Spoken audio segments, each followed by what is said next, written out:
কি রে ভাই, তোর মন খারাপ আসার পর থেকে কিছু হয়েছে? ডাক্তারে গেছিলাম, ডাক্তারে বলছে আমার নাকি কিডনি ফেল হয়ে গেছে।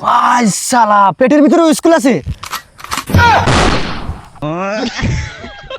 মাথা নষ্ট এই রাউন্ডে পুরো বইরা দিমু সব করার মানবে একলা। ওই আমি গুলাল নিতে ভুলে গেছি, নয় একটা গুলাল দে। আমি দিতে পারবো না, আমার কাছে আরে বেটা, আমি ফ্রিস্টাইল প্লেয়ার না, এক আমার চাইটা তুই গুলাল দে। আমার কাছে একটাই দিবি এই নে।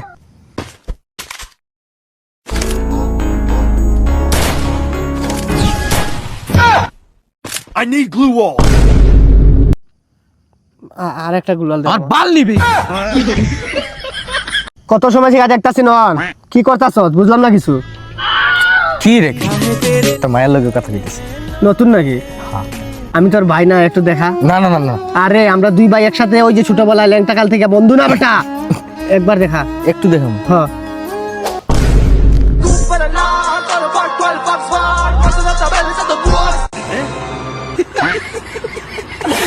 যখন খারাপ সময় আসে, পিছন থেকে হাসির আওয়াজ সবার প্রথম আপন মানুষদেরই আসে। দেবাকুম তারু রে আরু তাকে লো কইলা জিমা কাবুইতে লাবিয়া।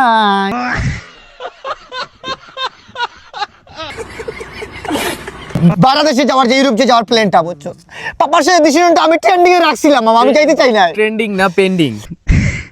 আগা ব্লাই আগাওয়া ওসি হাও ও পাসারে। আরে সিস্টার রাকিব নাকি? আরে বেটা হো, আরে দেশে আসলি কবে? রিসেন্টলি বুঝছস, তার মানে বুঝছস এই যে বেলেটটা ঘুরতে আসলাম। বেলিট মানে? গ্রাম।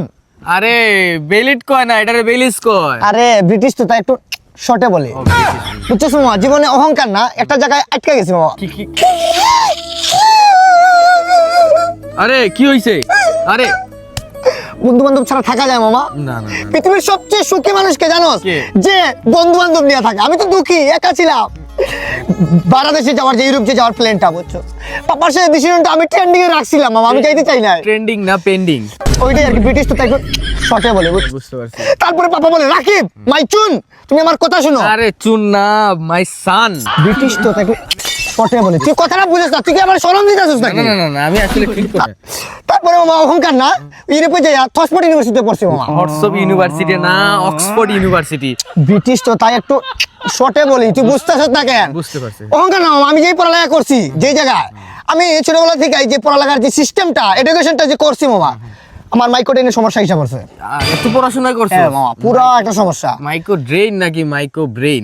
ওই যে ব্রিটিশ তো তাই একটু শর্টে বলে, তুই বুঝতে পারছিস তো। তারপরে যে কাহিনীটা, বাংলাদেশে আসছি আমি রিসেন্টলি, এই বাংলাদেশে আমি একটা জিনিস লক্ষ্য করছি, কোনো সময় এই বাংলাদেশের ট্রেনের চাকা পাংচার হয় না।